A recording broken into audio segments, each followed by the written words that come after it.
হবে এটা।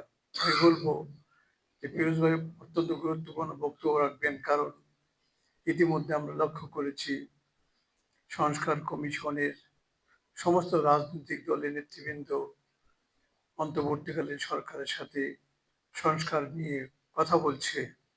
তখন ফিরোজ ভাইয়ের পার্টিসিপেশন, নিখিল দাস সহ নারায়ণগঞ্জে আমাদের একজন ছাত্রনেত্রী মোনা সহ অনেকেই ওখানে উপস্থিত ছিলেন। সেখানে বাংলাদেশের বড় বড় দল,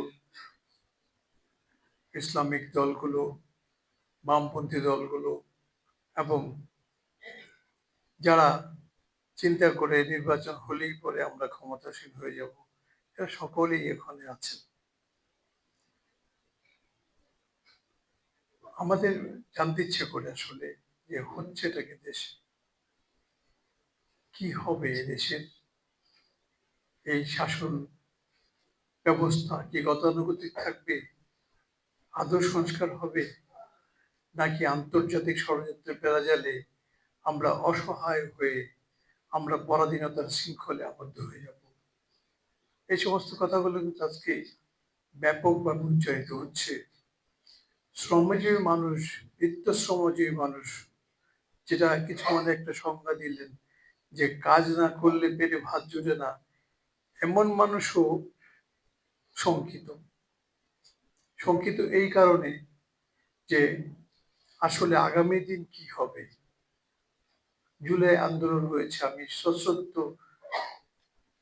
সালাম জানাই এবং সশ্রদ্ধ চিত্তে স্মরণ করছি নারায়ণগঞ্জের শিশু রিয়াগুপ সহ 50-এর ঊর্ধ্বে যারা প্রাণ হারিয়েছেন এবং সারা দেশে প্রায় 1600 ছাত্র জনতা প্রাণ হারিয়েছেন। তাদের প্রতি আমি এটা মনে করি যে চেতনা, জুলাইয়ের চেতনা উজ্জীবিত হয়ে বৈষম্য বিরোধী একটা সুন্দর দেশ গঠন করা, কিন্তু আমার চেতনা হচ্ছে আমার মুক্তিযুদ্ধ, আমার চেতনা হচ্ছে 71, আমার চেতনা হচ্ছে পাকিস্তানি শৃঙ্খল থেকে আমরা পরাধীনতা থেকে স্বাধীনতা লাভ করেছি, আমার চেতনা হচ্ছে আমরা মুক্তিযুদ্ধ করেছি, আমার চেতনা হচ্ছে আমরা লড়াই করেছি এবং আমরা 9 মাসে একটা পতাকা ছিনিয়ে এনেছি, আমার প্রিয় মাতৃভূমি বাংলাদেশ স্বাধীন করেছি। এই চেতনাকে বাদ দিয়ে কোনো আন্দোলন হবে না, কোনো আন্দোলনের চেতনা এখানে প্রশ্নবিদ্ধ হয়ে যাবে বলে আমি মনে করছি। শিকড়, যারা শিকড় ভুলে যায় সেই গাছ তো বেশি দিন বাঁচতে পারে না। যে শিকড়ের পরিচর্যা নাই, সে শিকড় তো বটবৃক্ষ হতে পারে না, বটবৃক্ষ না হলে ছায়া দিতে পারে না, আর ছায়া না দিতে পারলে মানুষের মাঝে স্বস্তিও আসে না। আমি জাতীয় পর্যায়ে ডক্টর মোহাম্মদ ইউনূস অন্তর্বর্তীকালীন সরকার, আমি অবাক হয়ে যাই, একজন নোবেল লরিয়েট, সে নোবেল পুরস্কারে আমাদের দেশকে গৌরবান্বিত করেছে, আমাদের মাথাকে উঁচু করেছে, উনি অভিমান করেন, কথা বলে আমি পদত্যাগ করব। আপনি বলতে করলে আসলেন কেন? জানেন না এটা সংসার? একটা দেশ 18 থেকে 20 কোটি মানুষের দেশ, তাদের 3 বেলা আহার দিতে হবে, একটা সুন্দর সমাজ গঠন করতে হবে, একটা সুন্দর কাঠামো পরিবর্তন করে এই দেশে সুন্দর গণতান্ত্রিক একটা প্রক্রিয়া চালু করতে, গণতন্ত্রকে বাঁচিয়ে রাখতে হবে। তাহলে আসলেন কেন? আপনি পদত্যাগ করবেন, আর দেখা যায় কিছু কিছু দল যারা রাতের বেলায় স্বপ্ন দেখে আগামীকাল নির্বাচন হলে আমরা এখন ক্ষমতায়। 16 বৎসর হাসিনা লুটপাট দেখেছি। হাসিনার পাশাপাশি নারায়ণগঞ্জে উসমান পরিবার, গডফাদার শামীম ওসমান, নাসিম ওসমান, সেলিম ওসমানদের দৌরাত্ম্য দেখেছি। এই 16 বছরে যত লুটপাট, যত কিছু হয়েছে, আমি যদি কথা বলি গত 1 বছরে কোন দল যেভাবে লুটপাট করেছে সেটা কি ভুল হবে? আজও করে যাচ্ছে। একজন বক্তা বলে গেলেন যে ক্ষমতা না থেকে ক্ষমতাসীন, ইয়েস, হাইকোর্ট, সুপ্রিম কোর্ট, যত প্রশাসনিক যে অর্গানগুলো আছে সমস্ত অর্গানগুলোতে সেই দলটি প্রাধান্য বিস্তার করে আছে। আজকে অ্যাটর্নি জেনারেল কে? আজকে এপিপি, পিপি, সহকারী অ্যাটর্নি জেনারেল, তারা কারা? আজকে জেলা প্রশাসকের কথা বলেছেন আমাদের হাফিজ ভাই, উনি গ্রিন অ্যান্ড ক্লিন 1 লক্ষ গাছ, আপনার এখানে যারা আছেন হিসাব করেন, আমি আপনাদেরকে হিসাব দিই, 30 দিনে 1 লক্ষ গাছ উনি রোপণ করেছেন বলে বেড়াচ্ছেন। তাহলে 30 দিনে যদি 1 লক্ষ গাছ হয়, তাহলে প্রতিদিন কয়টা করে গাছ করতে হবে, প্রতি ঘন্টায় কয়টা করে গাছ রোপণ করতে হবে। এই সমস্ত ভাওতাবাজি, তাকে যখন বলা হয় যে আপনি ওই আপনার ওখান থেকে সাইনবোর্ড থেকে 4 অফিস পর্যন্ত ব্যানার ফেস্টুন সে অপসারণ করে সে ক্লিন করছে শহরে আসেন না কেন? শহরে যানজট, শহরে হকারদের রামরাজত্ব, শহরে একটা বিশৃঙ্খল অবস্থা। নারায়ণগঞ্জ শহরকে আমি খুঁজে পাই না কোথাও। আজকে থেকে 10 বছর ছেলেবেলায় যখন স্কুলে পড়তাম, সেই শহরকে আজও খুঁজে পাওয়া যায় না। মনে হয় একটা বস্তি এলাকায় পরিণত হয়েছে নারায়ণগঞ্জ। একজন রিক্সা নিয়ে বেরোবে, অটো নিয়ে বেরোবে, 16,000 অটোকে লাইসেন্স দেওয়া হয়েছে। সেই শহরে আপনি আসেন না কেন? ডিসিশন হচ্ছে ওটা তো সিটি কর্পোরেশনের। তাহলে আপনি কি ওই যে ফতুল্লা ইউনিয়ন পরিষদ আর কুতুবপুর ইউনিয়ন পরিষদের ডিসি? আপনার কি শহরের প্রতি কোনো দায়বদ্ধতা নাই? শহরের বিশৃঙ্খলা বোধ ফিরিয়ে আনার প্রতি দায়বদ্ধতা, সুন্দর করার প্রতি দায়বদ্ধতা নাই? আজকে আমার মা বোনেরা সকালবেলা শিশু নিয়ে, ছাত্র নিয়ে এবং তাদের বাচ্চা ছেলে মেয়ে নিয়ে ফুটপাত দিয়ে পায়ে হেঁটে স্কুলে যেতে পারে না। আমরা সবাই জানি যে এই দায়িত্বটা মায়েরা পালন করে, দাদি নানিরা পালন করে, তারা হাঁটতে পারে না। এই অবস্থায় জাতীয় রাজনীতির এক পরিমণ্ডল আর নারায়ণগঞ্জের এক পরিমণ্ডল। রাইফেল ক্লাবের শত শত অস্ত্র বের করে সেই অস্ত্র দিয়ে এই বৈষম্য বিরোধী আন্দোলনের উপর ঝাঁপিয়ে পড়েছিল শামীম ওসমান, তার সমস্ত পেটেও বানিয়ে নিয়ে। সেই সমস্ত মানুষ এখন নানা শহরে ঘুরে বেড়ায়, সেই সমস্ত মানুষ রাজনৈতিক বল পাল্টিয়ে আজকে আরেকটি রাজনৈতিক দল করে বেড়াচ্ছে। এইগুলিকে চোখে দেখা যায় না? এদের বিরুদ্ধে ব্যবস্থা নেওয়া যায় না? প্রশাসন কি করে? এই প্রশাসন তো আমার টাকায় চলে। এই প্রশাসন শ্রমজীবী মানুষের প্রশাসন। অন্তর্বর্তীকালীন সরকার, আজকেই স্বরাষ্ট্র উপদেষ্টা এসেছে, স্বরাষ্ট্র উপদেষ্টা এসে বলছে অস্ত্র অনেক উদ্ধার হবে। রাইফেল ক্যাবের অস্ত্র উদ্ধার হয় নাই কেন? স্বরাষ্ট্র উপদেষ্টা, আমি জানতে চাই আজকে সবার মধ্য দিয়ে। আপনি তো কি হত্যা বিচারের ব্যাপারে মুখ খুলেন না। আজকে আপনার প্রথমে এখানে এসে বলা উচিত ছিল যে অতদিনের মধ্যে তো কি হত্যার চার্জশিট দেওয়া হবে। আপনি স্বরাষ্ট্র উপদেষ্টা, কোন জেলায় গিয়ে কি বলতে হবে, কোন ইস্যুটা ভাইটাল, সেটা সম্পর্কে আপনার ধারণা নেই। আমি আরেকটু কথা বলতে চাই, আমার একটা ব্যক্তিগত কথা। এই জুলাই আন্দোলন যখন চলছিল, তখন নারায়ণগঞ্জ যেমন প্রাচ্যের ডান্ডি, আমি অরিজিনাল ডান্ডিতে ছিলাম, স্কটল্যান্ডের ডান্ডি শহরে। তো আমার জন্মদিন 21 তারিখ, 21শে জুলাই। 21শে জুলাই ডান্ডির সমস্ত বাঙালি প্রবাসীরা, নারায়ণগঞ্জের অনেকে থাকেন সেখানে, বাঙালি প্রবাসীরা সকলে প্রতিবাদ সভার আয়োজন করলেন সিটি সেন্টারে। আমি সেখানে গেলাম, প্রতিবাদ করলাম, বক্তব্য রাখলাম।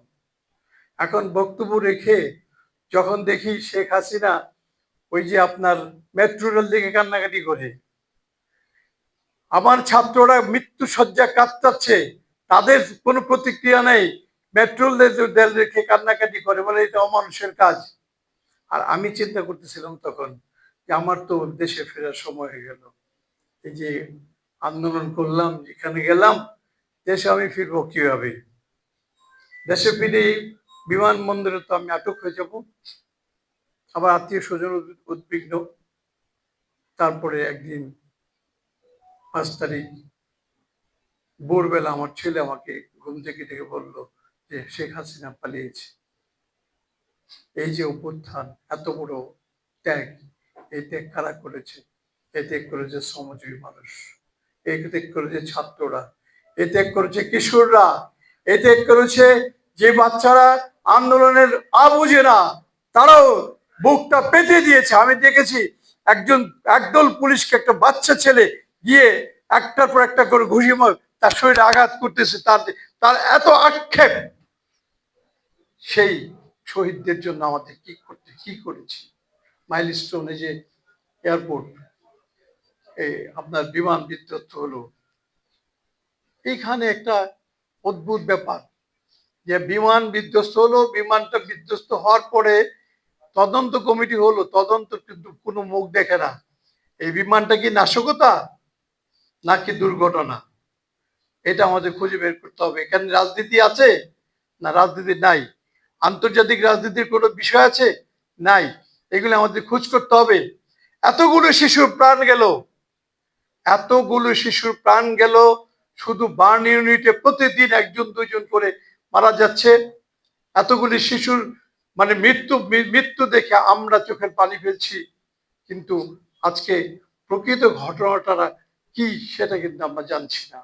একটা রিপোর্টে বেরিয়েছে, অনেকে বলে ব্লগাররা বলছে যে সেনাবাহিনী গিয়ে নাকি সিসি ক্যামেরার যে ফুটেজ সেটা তারা সংগ্রহ করেছে। ছাত্রদের উদ্ধারের চেয়ে এটা ছিল তাদের কাছে ভাইটাল। তাহলে সেই সিসি ফুটে, তারপরে ব্ল্যাক বক্সে কি আছে, কেন এই দুর্ঘটনা হলো, এটার পিছনে কি কারণ, সেই সমস্ত জিনিসগুলো আজকে বের করতে হবে। আমি মনে হয় বক্তব্য বেশি করে ফেলছি। ফিরোজ ভাইকে আমার অবশ্যই স্পেস দিতে হবে, বিকজ ফিরোজ ভাই আমাদের অনেক তথ্য দিবেন, আজকে দিতে পারবেন আমি বিশ্বাস করি জাতীয় রাজনীতিতে। আমার কথা হচ্ছে যে বামপন্থীদের ব্যর্থতার একটা দিক আমি আপনাদের কাছে বলতে চাই। বামপন্থীরা, কমরেড মুজাফর আহমেদ, ভারতীয় কমিউনিস্ট পার্টি 50 দশকে এই দেশে শুরু করেছিলেন। তারপরে ভারতে কিন্তু কিছু হয়নি। হয়েছে কোথায়? চীনে, হয়েছে কোথায়? রাশিয়াতে, হয়েছে কোথায় কোথায় বিভিন্ন এই ভারত উপমহাদেশে। আমরা আমাদের বাম রাজনীতি একটার পর একটা ব্যর্থতা পর্যবসিত হচ্ছে। কেন হচ্ছে? আজকে যখন দেখি, আমি একজন বাম ছাত্র সংগঠনে ফিরোজ ভাইদের সাথেই রাজনীতি করেছি এক সময়। আমার গায়ে যখন লাগে Moni Singh Trust, comrade Farhad, communist পার্টিটা ভেঙে খান খান হয়ে গেল, বাসদ ভেঙে গেল, চাষদ ভেঙে গেল। এই প্রক্রিয়াগুলো থেকে আমাদের বেরিয়ে আসতে হবে।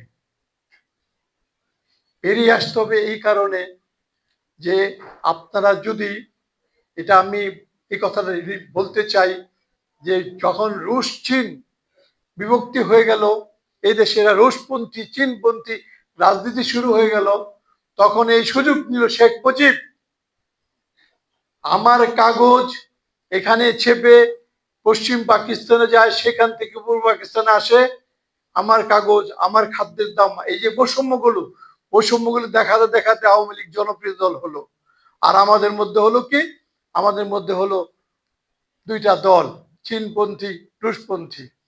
এই যে অতীত থেকে শিক্ষা দিয়ে যদি আমরা এগিয়ে আসতে পারি, হাফিজ ভাই যেটা বলেছে, গণ অভ্যুত্থান হতে হবে এই দেশের শ্রমজীবী মানুষের নেতৃত্বে। গণ অভ্যুত্থান হতে হবে। যদি আজকে দেখবেন, একটা কথা বলি, বিপ্লব যখন সফল হয় সেটা তখন বিপ্লব হয়, আর যখন বিফল হয় তখন দেশদ্রোহী হয়। তিনি 3রা নভেম্বর খালেদ মোশাররফ যদি জয়ী হতেন, তাহলে খালেদ মোশাররফ হিরো থাকতেন। আজকে 7 নভেম্বর যখন জিয়াউর রহমান হিরো হয়েছেন, সে সফল হয়েছে বলে। এইভাবে সেখানে প্রত্যেকটা দলকে যদি আমরা সংগঠিত করতে পারি, বাম দলের অসংখ্য কর্মী নেতা আছেন যারা চায় যে প্রপার নেতৃত্ব আসুক, সুন্দর নেতৃত্বে আমরা দেশের একটা পরিবর্তন আনি, কিন্তু তাদের জায়গাটার স্পেসের খুব অভাব। এই অভাবটা দূর করার জন্য জাতীয় পর্যায়ে যত নেতৃবৃন্দ আছে, আমি আহ্বান করব যে আপনারা দয়া করে সমস্ত, হ্যাঁ থিওরি আছে, কালমার্কসের ডাচ ক্যাপিটাল দিয়ে গেছে, ভালো, মাওসুদ্দিনের অনেক লেখা আছে, অনেকের অনেক কিছু আছে, কিন্তু এই দেশ যুগোপযোগী, এই দেশের শ্রমজীবী মানুষকে একত্রিত করে আমরা কিভাবে আমরা এই দেশটাকে পাল্টাতে পারি, এই সমাজটাকে পাল্টাতে পারি এবং দেশটাকে সুন্দর করতে পারি, সেই চিন্তা আমাদের করা উচিত বলে আমি মনে করছি। আর আমি একটা দাবি করব, একটা কথা আপনাদের সকলের নলেজে দেই, আমাদের নারায়ণগঞ্জের বিভিন্ন প্রতিষ্ঠানগুলি, রহমতুল্লাহ মুসলিম ইনস্টিটিউট নামে একটা আছে, স্বাধীনতা সংগ্রামের ৭১ সালে একটা বিশাল ভূমিকা রেখেছে।